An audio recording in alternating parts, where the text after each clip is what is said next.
Well guys, what's up? It's Eric back to another video, and today we're talking about my first MMA fight now. Some of you guys may be a little bit surprised is like we're going from a clothing haul to MMA fight, but we really want to insinuate who we are on this channel, and one of us just likes to be swinging and banging in a steel cage. That's me. So we're gonna be talking about my first MMA fight and loss, unfortunately. Alright y'all, so I came to this fight. So the way I prepared for this fight, I was not in the gym at the time. Now, that being said, I know many of you guys who actually fight or in combat sports are mouths just dropped like, how on earth could you go into a fight without the gym?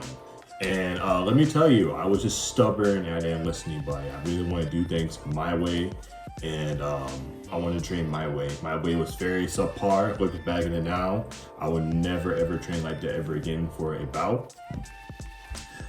Basically, I was at Lifetime Fitness. I was at a big Lifetime Fitness. It was an Onyx style.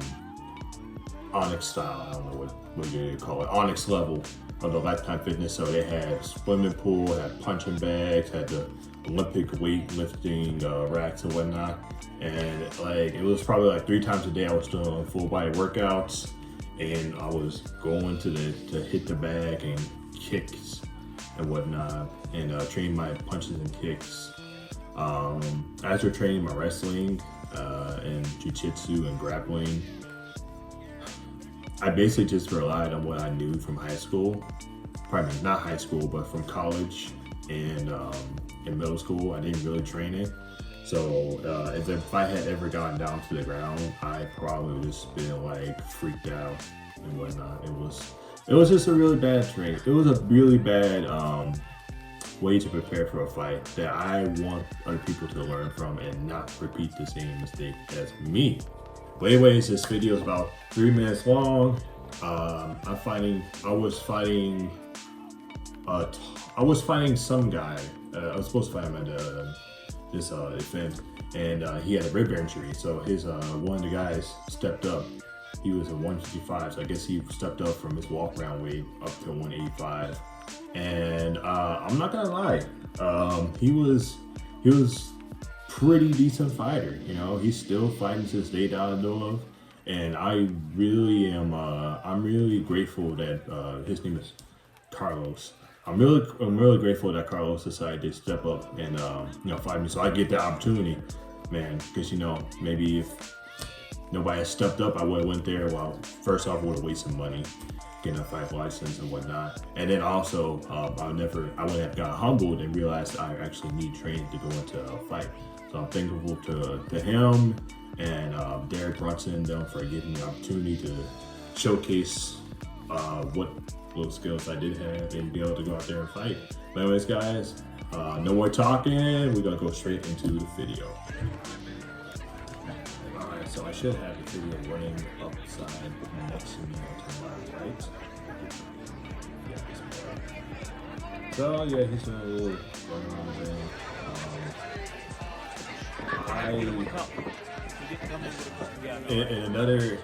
This is the last one.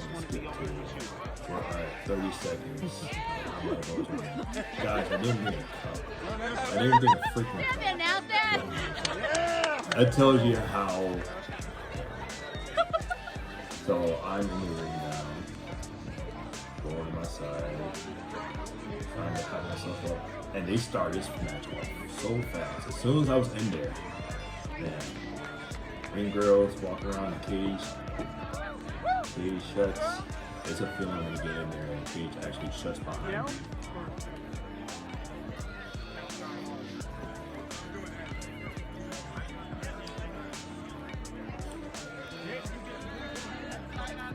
I'm fixing my shorts because my cup is freaking fall. The cup they gave me is falling all over the place. And you're fighting.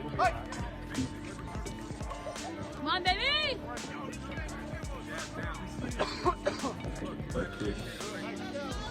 And one thing I did say, one thing that I was kind of happy myself because I did have somewhat of a game plan.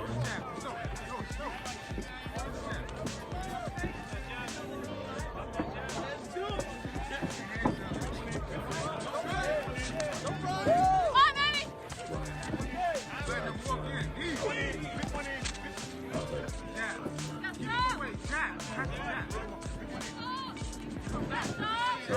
backing up.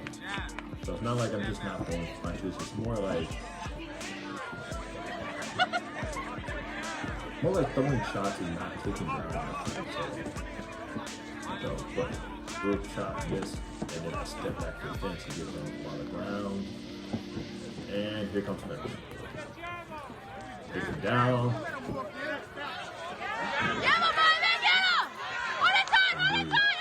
There's the finish.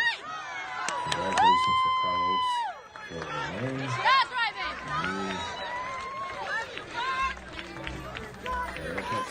Alright guys, so we watched the video. So the first thing I'm going to talk about was my game plan going in there. So my game plan was to duck and throw overhands. The lack of conditioning that I came to a fight with, the lack of having a real life opponent and people who are actually going to move versus working on the bag really threw me off. I wasn't used to, throwing punches and moving afterward. Stick and moving, actually like maintaining distance. Those are things that you're going to get in an actual fight camp. And I feel like I really hated the instinct that I was ducking after every time he was throwing. But I feel kind of finicky when I watch this video, because the way I remember, I'm like, oh my God, when I walked in there, I was just overthinking. I was thinking, oh, what if I get hurt for I get this new job? What if I get knocked out and I got to try my family back, or break a leg or something like that? I just had a lot of stuff in my mind. And the one thing I learned is when you go into a fight, you gotta have people around you to help you clear your mind and focus on the fight. So yeah, my plan was to try to get him to the ground or hit him over the top. Clearly did not work because I was not gaining enough distance. I wasn't using any appropriate distance control to do that. And it is what it is. It was like 4 years ago, and just trying to get better. I had more combat experience since then. But yeah, I wish that I would have been smart enough to actually bring somebody with me. Now, granted, they did give me somebody. They did have one of the professional fighters. He was just like, "You don't have a corner?" I'm like, "No, came for myself." And he's like, "Oh my God!" And he just, it was a crap show for me, man. All right, so with all this being said, what advice do I have to aspiring MMA artists coming up? So first thing, like when you're going to a fight or a match or performing or competing in any public event of sports, is make sure that you try to square away your personal life and your outside life before you step up to perform.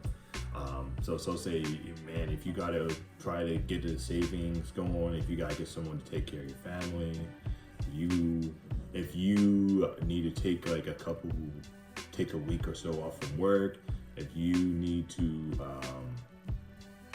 get some things checked out like physically, I would definitely do that. You don't want to go into that cage thinking, oh, what if I get hurt, or what if I fail? Or you want to go in there and be in the moment. Being present in the moment is the most important thing. So you definitely want to make sure that outside life is squared away if you're getting there. Second, I would definitely tell you, don't do it on an important day. Don't do it on your anniversary or the death of somebody's anniversary, or like with something where it's a day or a moment that you know your emotions are going to be awakened and just swirl around your head. That can be like a huge burden on yourself. You're thinking this is a day and you gotta deal with all these emotions and whatnot, and that other person that you can be fighting has no connection to anything that you are bringing in the cage with you. So you gotta get rid of that mental and emotional baggage, or at least, get yourself to a space where you put that all in the back seat and you're there in the moment to compete. That goes along with your outside life and whatnot. But yeah, just keep that in mind. Number 3, preparation, fight camps. So, at least when you're in the amateur MMA scene, it's really important to, unless you have like years of experience in kickboxing or BJJ or wrestling or something, usually if you go into a fight and you get hurt, you're going to refer to your most basic instinct, the things that you do that you have your base on. So you're gonna refer back to your skill that you're most comfortable with, that you're most natural with. So you want to make sure that your skills are up to par. Athleticism, keeping yourself in shape is definitely important. Not just because of weight cutting, because you do not want to do a weight cut in amateur MMA. If you can help it, you don't want to do it. You want to just find your natural weight limit.